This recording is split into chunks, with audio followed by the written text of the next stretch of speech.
آجا جی جی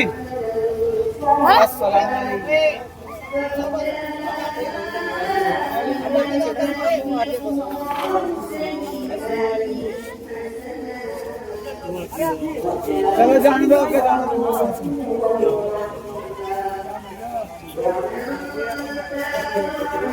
مجھے لے دے اپنا کون سے ہیں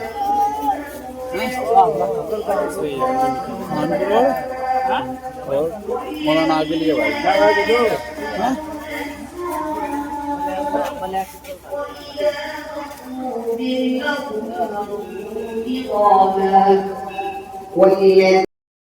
نیچے پھینک دیے گئے ہیں، یہ مولانا کو اوپر سے ڈائریکٹ آئے ہیں، یہ آپ ہی کے بچے ہیں، آپ ہی کی اولاد ہیں، آپ کے کنبے اور خاندان کے بچے ہیں، ہم سے غلطیاں کوتاہیاں ہوگی، آپ بھی معاف نہیں کرو گے، آپ بھی ہمارا سہارا نہیں بنو گے، آپ ہمارا ساتھ نہیں دو گے تو ہمت ہار کر بیٹھ جائیں گے، اپنا کام چھوڑ کر بیٹھ جائیں گے۔ ہم نے جب انجمن کا کام شروع کیا تھا، ہمارے یہاں ایک درخواست آئی، آپ کو بتاتا چلو، ہمارے یہاں ایک درخواست آئی، یہ بچوں نے کام شروع کیا ہے، بہت درخواستیں آئیں گی، اس لیے کام ایک لیمٹ کے اندر ہونا چاہیے کہ ہمارے یہاں بھی فنڈ نہیں ہے، آج بھی ہمارے یہاں کہا جاتا ہے، بچے بھی سنیں، ہمارے یہاں کہا جاتا ہے کہ پاؤں اتنے پھیلائے جائے جتنی چادر ہو، تو ہمارے پاس فنڈ اکٹھا ہوتا جائے، نیتیں ہماری بڑی ہونی چاہیے، کام کے میں وسعت ہونی چاہیے۔ ہم نے اس وقت یہ کیا تھا کہ ہم یہ ایک دائرہ ہے، اس دائرے کے اندر کام کرنے کی کوشش کریں گے۔ ہمارے یہاں ایک گاؤں سے ایک درخواست آئی، اس پر لکھا ہوا آیا کہ میں فلاں گاؤں کا رہنے والا ہوں، میری طبیعت نحمده ونصلي على رسوله الكريم اما بعد فاعوذ بالله من الشيطان الرجيم بسم الله الرحمن الرحيم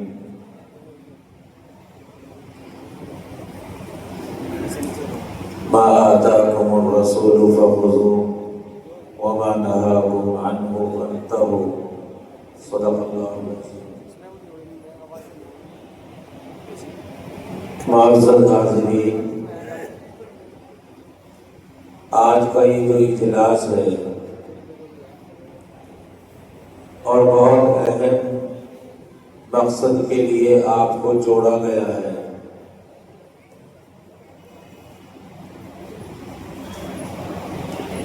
آدمی کسی خیر کے کام کی جب شروعات کرتا ہے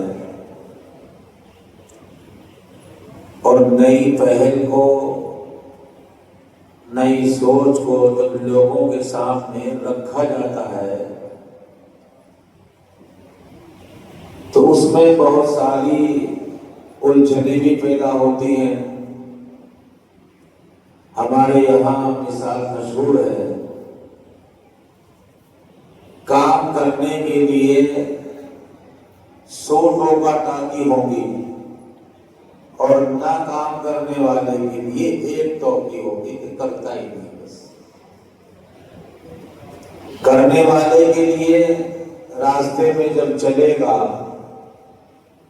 تو کوئی کچھ بتائے گا، کوئی کچھ کہے گا، لیکن کام کرنے والا جو آدمی ہوتا ہے، یہ بہت اہم مجلس ہے، بیان، تقریر، آج یہاں کام کی باتیں ہی ہونی چاہیے۔ بہت اہم کام کے لیے، بلکہ اس گاؤں کا نام اور آپ کی اجتماعیت میں اپنی نظر کے اعتبار سے اور علماء کی زبانی سنی ہوئی بات کہہ سکتا ہوں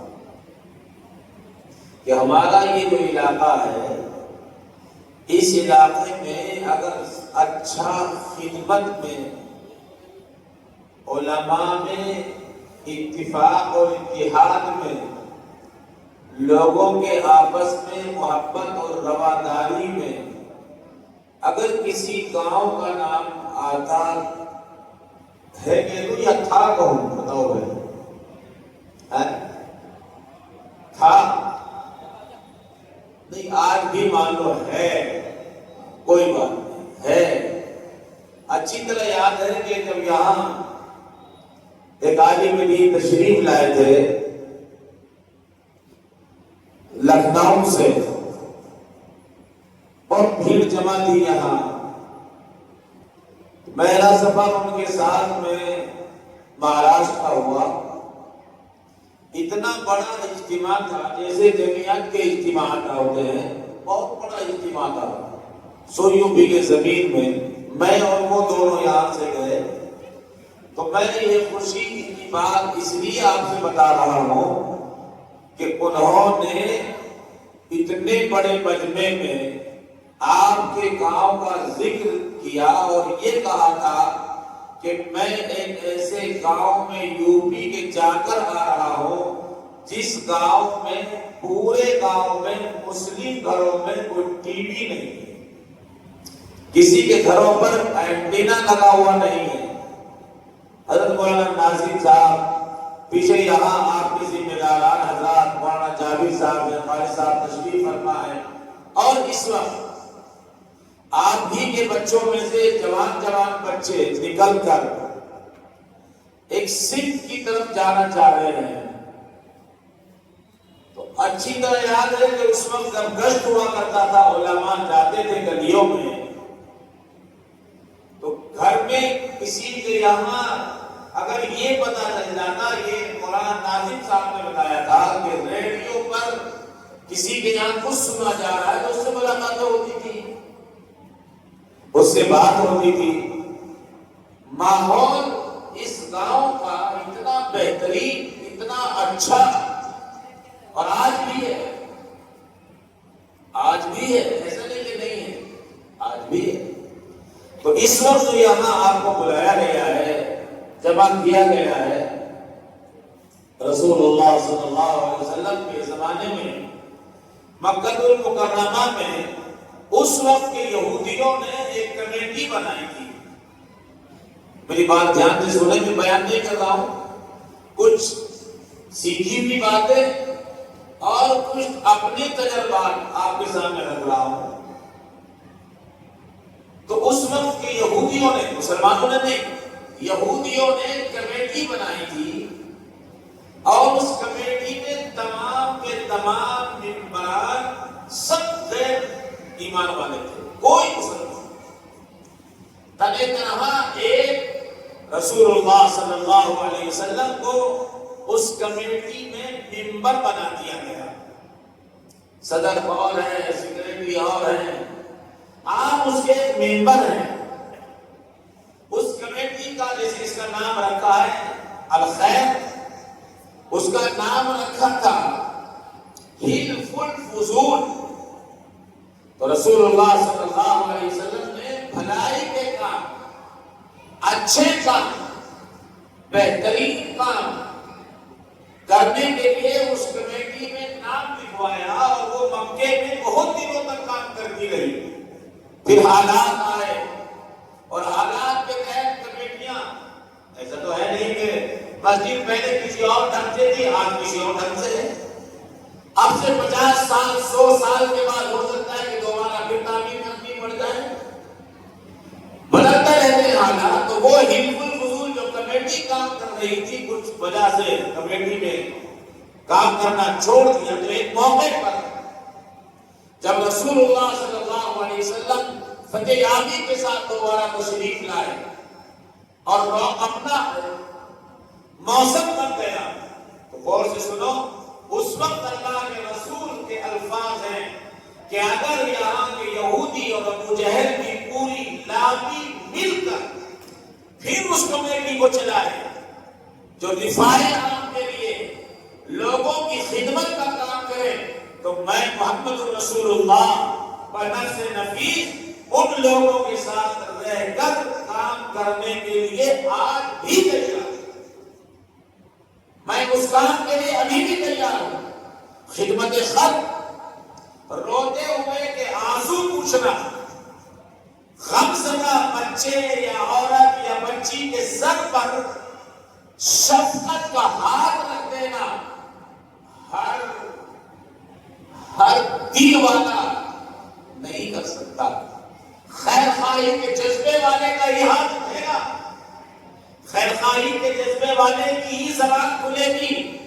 2 لفظ نہیں بول سکتا آدمی اگر اس دل میں خیر خواہی نہ ہو, اگر اس دل میں انسیت اور محبت اور پیار نہ ہو. یہ کام بڑی قربانیوں کے ساتھ جن لوگوں نے, جن بچوں نے یہ کام کو شروعات کیا ہے, کام کے شروعات کرنے سے پہلے کٹھنائیوں پر نظر ہونی چاہیے, راستے کے رکاوٹوں پر نظر ہونی چاہیے.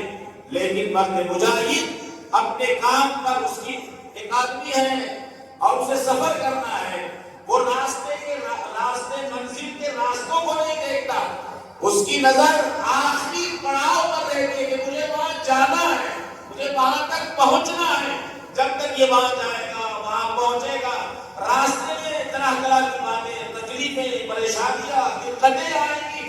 لیکن جب یہ مرد مجاہد اپنے مصمم کے ساتھ اس مالے کو چھو لیتا ہے تو جو لوگ اعتراض کرتے ہیں وہ اس کی خدمت کا اس وقت اعتراف کرتے ہیں کہ نہیں, ایسا نہیں ہے. انہوں نے کام کیا ہے اور کام کرنے کا بیڑا اٹھایا ہے اور کام کرنے کی نیت انہوں نے کی ہے.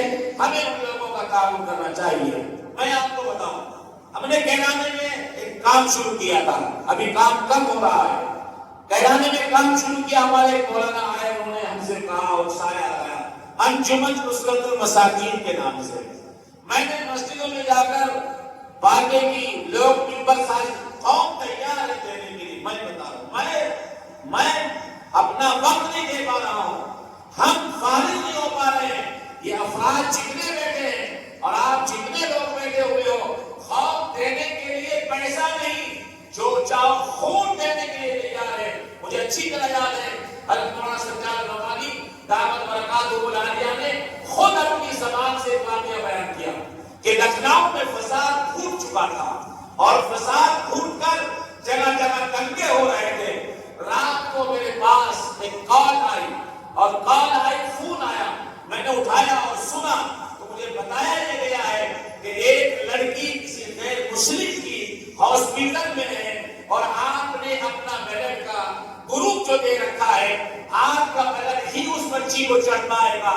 اور اس وقت لکھنؤ میں جانے کا کوئی راستہ نہیں ہے, جگہ بند ہے اور بارش قسم کے لوگ کھڑے ہوئے ہیں, مسلمانوں کو ستایا جا رہا ہے. مولانا سجاد نعمانی مدد اللہ علیہ خود فرماتے ہیں کہ میرے پاس اس وقت اسکوٹر تھا, میں اسکوٹر اٹھایا اور میں نے یہ نہیں دیکھا کہ میری ذات کے ساتھ کیا ہوگا, میرے جسم کے ساتھ کیا ہوگا.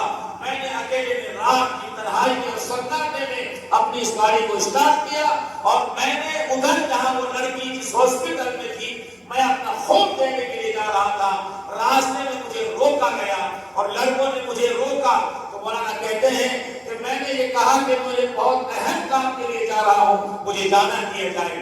تو جب میں نے اپنا کام, لمبی بات ہے, میں نے اپنا کام بتایا تو پولیس والوں نے اپنی گاڑی میں بٹھایا.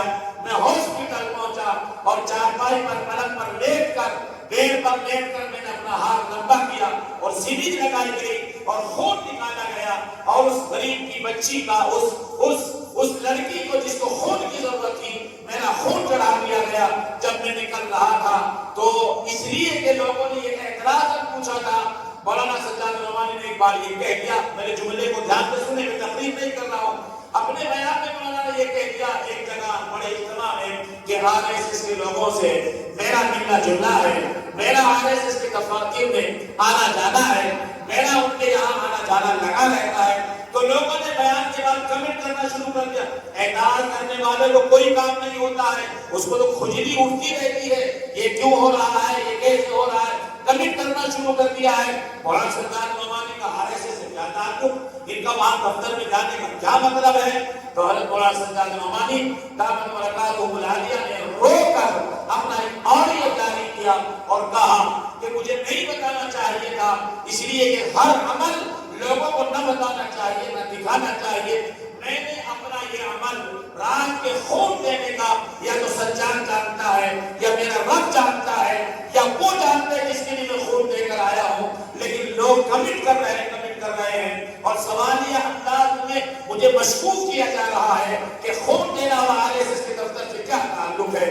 مولانا سجاد نعمانی دامت برکاتہ العالیہ فرماتے ہیں کہ میں نے اس عمل کو صرف اللہ کے یہاں پیش کرنے کے لیے اٹھا کر رکھا تھا, لیکن قوم نے مجھے نہیں چھوڑا. آج مجبوراً یہ بتانا پڑا ہے کہ میں رات کی تنہائی میں اٹھ کر جب گیا, میں نے اس بچی کو خون کیا.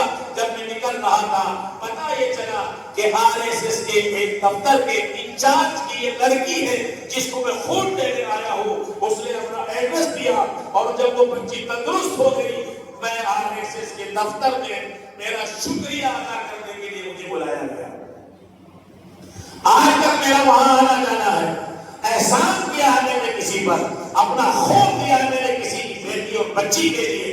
بہت سارے کیمپ محفوظ الرحمان نے دیکھے ہیں. ابھی 4 دن پہلے میں لوٹ کر آیا ہوں حیدرآباد اور اس کے اطراف کے پروگراموں سے. آپ باہر جا کر کے دیکھیں کیسے لوگ کام کر رہے ہیں اور کس طرح چاند کام من دھن کے ساتھ. ابھی بچوں نے اپنا ایک بڑا فارغ مجھے دیا. انہوں نے بہت ساری کاری کی بنیاد پر میں نے ایک نظر ڈالی ہے. بچے ہیں, جوان ہیں, ابھی ان کے اندر ایک جوش ہے. اس جوش کی وجہ سے بہت ساری چیزیں بچوں نے لکھی ہیں. یہ کام اللہ تعالیٰ ان بچوں سے لے, ان کے اندر یہ حوصلہ عطا فرمائے, یہ جرأت عطا فرمائے, یہ ہمت عطا فرمائے. شاباش بیٹے شاباش, گھبرایا نہیں کرتے. ایک آدمی بیڈ پر لیٹا ہوا ہے اور کینسر کا مریض ہے اور وہ آخری سانس میں چھوٹ رہا ہے اور دنیا سے جانے کے بالکل قریب ہے, موت کے گڑھے میں جانے والا ہے. لیکن ڈاکٹر اپنی چیمبر کو چھوڑ کر آتا ہے اور بن پڑے ہوئے مریض جو اپنے احساس کو ٹوٹ چکا ہے اور زندگی ٹوٹ کر رہ گئی ہے, ایک ڈاکٹر آتا ہے اور مریض اور پیشنٹ کو بٹھاتا ہے اور اس کی کمر پر ہاتھ لگاتا ہے اور کہتا ہے آپ کو گھبرانے کی ضرورت ہے. الفاظ نوٹ کریں, آپ کو گھبرانے کی ضرورت نہیں ہے. جو دوائی میں لکھ رہا ہوں اس سے آپ ٹھیک ہو جائیں گے. وہ مریض موت تو آنی ہے لیکن ہر آنے والے کو یہ کہتا ہے, ہر گھر سے آنے والے کو یہ کہتا ہے ڈاکٹر یہ کہہ کر گئے ہیں اس دوائی سے آپ ٹھیک ہو جائیں گے. تو اس کے ایک لفظ سے اس کو کتنا سہارا ملتا ہے. ہمارے یہاں کہتے ہیں کہ ڈوبنے والے کو گرنے کے سہارے کی ضرورت ہوتی ہے. میری آپ تمام لوگوں سے گزارش ہے, آپ تمام لوگوں سے درخواست ہے کہ کسی کا سہارا بنے, کسی کا تعاون کرے. تعاونوا علی البر والتقوی, کہ تعاون بنے اور اس کا سپورٹ کریں, اس کا ساتھ دیں, اس کے ساتھ دونوں قدم اٹھ کر کے چلیں, اس کی زبان سے ہاں میں ہاں ملائے, اس کا سہارا دیں, شاید کوئی نیکی قبول ہو جائے. رسول اللہ صلی اللہ علیہ وسلم نے فرمایا جب معراج میں گئے تھے اللہ کے رسول اور اللہ سے باتیں کر کر واپس آئے ہیں, ابو بکر صدیق رضی اللہ تعالیٰ عنہ نے اپنی بیٹی سے کہا تھا کہ بیٹی اللہ کے رسول سے پوچھو کہ جب خدا اور آپ دونوں تھے وہاں اس وقت میں کیا باتیں ہوئی تھی. حضرت عائشہ رضی اللہ تعالیٰ عنہ نے پوچھا ابا جان یہ بتائیے آپ کے درمیان میں کیا باتیں ہوئی تھی. اللہ کے رسول نے فرمایا بیٹی دو دلیں ٹوٹے ہوئے دلوں کو جو آدمی ملا دیتا ہے میں جنت میں اس پہ جانے کا ضامن بن جاتا ہوں. گھر جو دلوں میں ٹوٹ پڑ گئی ہے, فساد برپا ہو گیا ہے, ان دونوں میں محبتیں پیدا کرا دینا, چاہے جھوٹ بول کر ہی کرانی پڑے. یہاں گنجائش ہے میاں بیوی میں طلاق کی نوبت آ گئی ہے, بچوں کے ٹوٹنے کا وقت ہے. وہ کہتا ہے کہ اگر یہ بات بیوی نے کہی ہے تو میں اسے نہیں رکھتا, میں اسے طلاق دیتا ہوں. 3 لڑکیاں ہیں, 4 بیٹے ہیں, 4 بیٹیاں ہیں, 3 بچے ہیں. ایک سننے والے ملا کی وہاں تہجد گزار بیٹھے تھے, وہ کہا کہ ان سے پوچھ لو میری بیوی نے یہ لفظ کہا ہے. اگر یہ اس وقت تہجد گزار اپنی عبادت و دیانتداری کا ثبوت دیتا ہے اور یہ کہتا ہے کہ ہاں میں گواہ ہوں اس نے یہ کہا تھا, تو وہ طلاق دے کر 1 منٹ میں اس کو گھر سے باہر کر دے گا. اس وقت ضروری ہے کہ میں تو کسی غفلت میں بیٹھا ہوا تھا, میں تو یہاں دیکھ ہی نہیں رہا تھا, مجھے کچھ پتا ہی نہیں چلا کہ کیا کہا اور کیا نہیں کہا گیا. ان کی زبان کی وجہ سے, الفاظ کے ہیرا پھیری کی وجہ سے ان کے گھر میں پیار اور محبت باقی رہے گا, آپس میں الفتیں باقی رہے گی. ہم جتنے لوگ یہاں بیٹھے ہوئے ہیں اور افراد آئے ہیں بڑے اہم کام کے لیے, یہ آپ کی اولاد ہے, آپ کی نسل ہے. میں اکثر کہا کرتا ہوں یہ جتنے یہاں بیٹھے ہیں اور علماء جتنے بھی یہاں بیٹھے ہیں, ہم آسمان سے کوئی سوراخ کر کر نیچے نہیں ڈال دیے گئے ہیں کہ آسمان سے نیچے پھینک دیے گئے ہیں یا مولانا کو اوپر سے ڈائریکٹ آئے ہیں. یہ آپ ہی کے بچے ہیں, آپ ہی کی اولاد ہیں, آپ کے کنبے اور خاندان کے بچے ہیں. ہم سے غلطیاں کوتاہیاں ہوگی, آپ بھی معاف نہیں کرو گے, ہمارا سہارا نہیں بنو گے. آپ ہمارا ساتھ نہیں دو گے تو ہمت ہار کر بیٹھ جائیں گے، اپنا کام چھوڑ کر بیٹھ جائیں گے۔ ہم نے جب انجمن کا کام شروع کیا تھا، ہمارے یہاں ایک درخواست آئی، آپ کو بتاتا چلوں، ہمارے یہاں ایک درخواست آئی، یہ بچوں نے کام شروع کیا ہے، بہت درخواستیں آئیں گی، اس لیے کام ایک لمٹ کے آئے کہ ہمارے یہاں بھی فنڈ نہیں ہے۔ آدمی ہمارے یہاں کہا جاتا ہے، بچے بھی سنے، ہمارے یہاں کہا جاتا ہے کہ پاؤں اتنے پھیلائے جائے جتنی چادر ہو، تو ہمارے پاس فنڈ اکٹھا ہونا جائے، نیتیں ہماری بڑی ہونی چاہیے، کام کے میں وسعت ہونی چاہیے۔ ہم نے اس وقت یہ کیا تھا کہ ہم یہ ایک دائرہ ہے، اس دائرے کے اندر کام کرنے کی کوشش کریں گے۔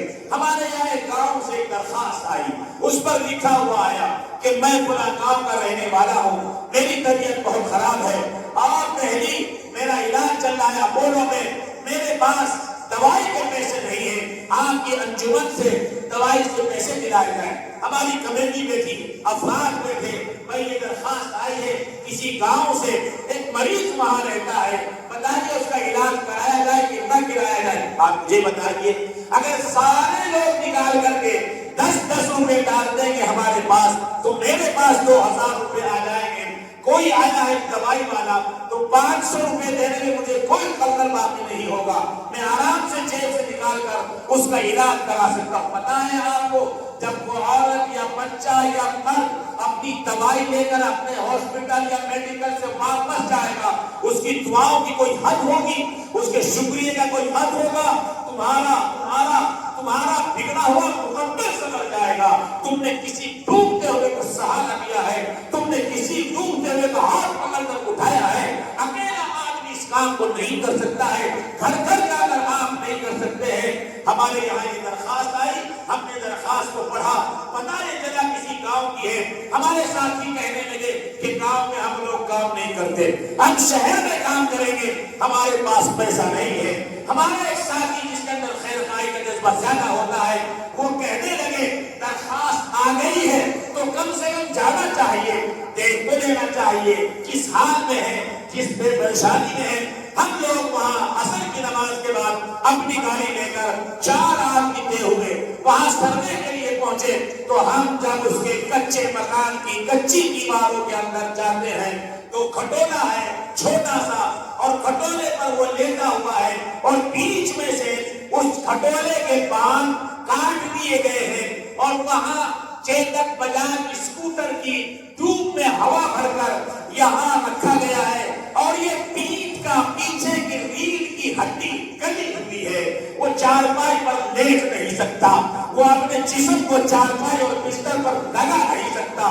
ہماری چیخ نکل گئی، ہماری آنکھوں سے آنسوؤں کے علاوہ کوئی اور چیز نکل ہی نہیں رہی تھی، اور یوں کہہ رہے تھے اگر یہاں نہ آتے خدا کے یہاں کیا جواب دیتے۔ ہم یہی کہتے رہ جاتے کہ ہم تو صرف اسی کی مدد کریں گے، یہاں مدد نہیں کریں گے۔ کیسے قسم و کرسی کے عالم میں لوگ زندگی گزار رہے ہیں، کیسے گھروں میں آپ نہیں جاتے ہیں۔ آپ کو پتا ہے آپ کا پیسہ تجوریوں میں ہے، آپ کا پیسہ بینک بیلنس کے ذریعے سے آپ کے گھنٹے کی رقم 2 سال میں آتی ہے۔ کتنی بچیاں آپ کو گلی میں مل جائیں گی جن کے شادیوں کے نہ ہونے کی وجہ سے عزتیں نیلام ہو رہی ہیں، عزتوں کو لوٹا جا رہا ہے۔ لٹیرے یہی موجود ہیں، لٹیرے یہی موجود ہیں، وہ عزتوں کو لوٹتے ہیں۔ آپ کو پتا ہے اگر ان بچیوں کی شادیوں کا انتظام کرا دیا جائے، ان کے ہاتھ پیلے کرا دیے جائے اپنی ایک بیٹی کے ساتھ، آپ بھی اگر کسی غریب بچی کی شادی کا انتظام کرا دیں، پتا ہے آپ کو کتنی دعائیں ملے گی، آپ کے حق میں کتنی دعائیں کی جائیں گی۔ ہم لوگ وہاں پہنچے، ان کے حال کو دیکھا، پھر ہم یہاں آئے، ہم نے حاجی اشفاق صاحب کا جو جوڑوا کنواں پر وہاں میڈیکل ہے، ہم اس کا پرچہ لے کر آئے، اور وہاں یہ کہا وکیل بھائی سے کہ یہ آدمی ہے، جب بھی یہ ہاسپٹل سے آئے گا اس کا پرچہ لے کر کے دوائی اس کو مستقل چاہے 1 سال چلے چاہے 6 مہینے چلے، آپ اس کے بچے کو اس کو دوائی دے کر بھیجتے رہے۔ اللہ کا فضل و کرم ہوا، وہ 8-9 مہینے میں ٹھیک ہو گیا، 2-2.5 سال تک پھر زندہ رہا۔ ہمیشہ جب بھی دیکھتا تھا اپنی زبان سے دعا نکالتا تھا، ہمیشہ جب بھی دیکھتا تھا اپنی زبان سے دعا نکالتا تھا۔ آپ کو پتا ہے کتنے گھر ایسے ہوں گے گلیوں میں کہ ان کے پاس اسکول کی فیس کے پیسے نہیں ہیں، اتنے بچے گلیوں میں ایسے گھوم رہے ہیں جن کے پاس کاپی لانے کے پیسے نہیں ہیں، جن کے پاس استاد کی فیس کے پیسے نہیں ہیں۔ آپ کا بچہ 2000 روپے دے کر اسکول میں پڑھتا ہے، آپ کا بچہ بہترین گاڑی میں بیٹھ کر جاتا ہے، آپ کے پڑوس میں غریب عورت رہتی ہے۔ آج ہی مجھے معلوم ہوا ہے، میں راستے سے آ رہا تھا، بہت ساری گاڑیاں کھڑی ہیں، بھیڑ ہے، مرد جا رہے ہیں، عورتیں جا رہی ہیں۔ میں نے 2 آدمیوں سے پوچھا، دونوں نے بڑے غم کے ساتھ بتایا ہے 5 بچیاں ہیں اور چھوٹی چھوٹی بچیاں ہیں اور ایک بچہ ہے اور چھوٹا ہے اور باپ کا سارا دنیا سے جا چکا ہے۔ اگر ایسی تنظیمیں نہیں بنائی جائیں گی، اگر ایسے فاؤنڈیشن نہیں کھولے جائیں گے، بتاؤ ان بچوں کا ہاتھ پیدا کرنے والا کون ہوگا؟ مجھے اچھی طرح سے یاد ہے جب یہاں فساد ہوا تھا 2013 میں، اور میں اس ٹیم کے ساتھ تھا جو حیدرآباد سے تشریف لائی تھی۔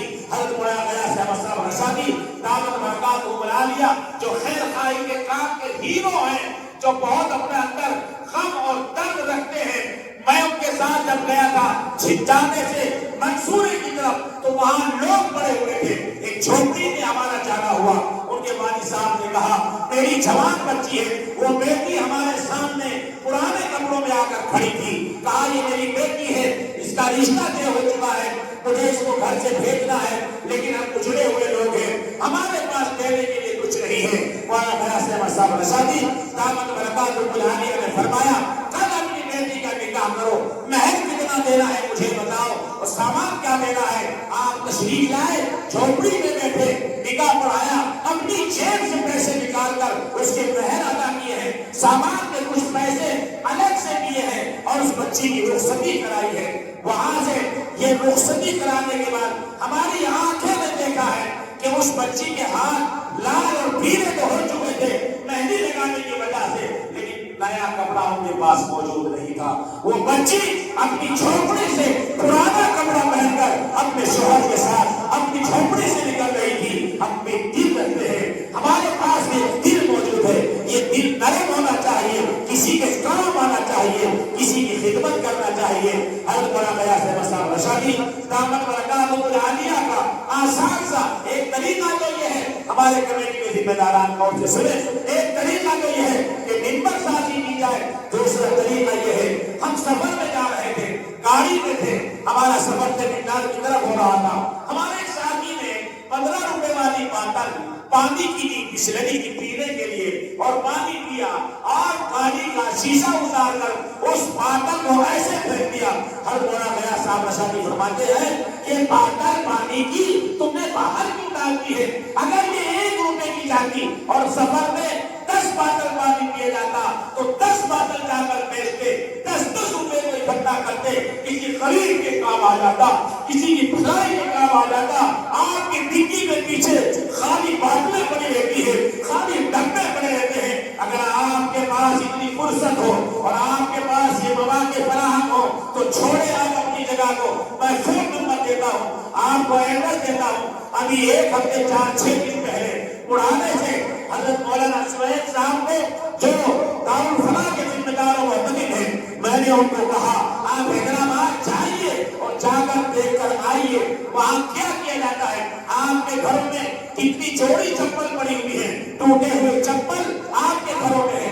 روزانہ گاڑی پر ریڑے پر آدمی آتا ہے کہ ٹوٹے ہوئے چپلوں سے، ربڑ سے، گلستری سے، پلاسٹک سے وہ پھوٹنے سی دیتا ہے اور بچے لے اور باٹا لے جا کر بچے اسے لے کر آ جاتے ہیں۔ وہ ایک کھانے کی چیز دیتا ہے، لوہا وہ لے جا رہا ہے، پلاسٹک وہ لے جا رہا ہے۔ میری آپ سے گزارش ہے، میری آپ سے درخواست ہے، اگر ان بچوں کی مدد میں کہہ کر کے جا رہا ہوں کہ یہاں کوئی کمرہ، یہاں کوئی گھیر کرائے پر لیا جائے، جن گھروں میں ٹوٹے ہوئے چپل پڑے ہیں آپ انتظام کریں، گھر جائیں اور گاڑی پر آپ لکھیں کہ بے ضرورت سامان سے ضرورت مندوں کی مدد کریں۔ گھروں سے پلاسٹک اکٹھا کی جائے، ٹوٹے ہوئے چپل اکٹھے کیے جائیں، ٹوٹے ہوئے موبائل اکٹھے کیے جائیں، پرانے کپڑے اکٹھے کیے جائیں، پرانی باٹلیں اکٹھی کی جائے، اخبار جو پڑا رہتا ہے، رنڈی جو پڑی رہتی ہے وہ سارا اکٹھا کیا جائے اور کباڑ خانے میں لا کر ڈال دیا جائے۔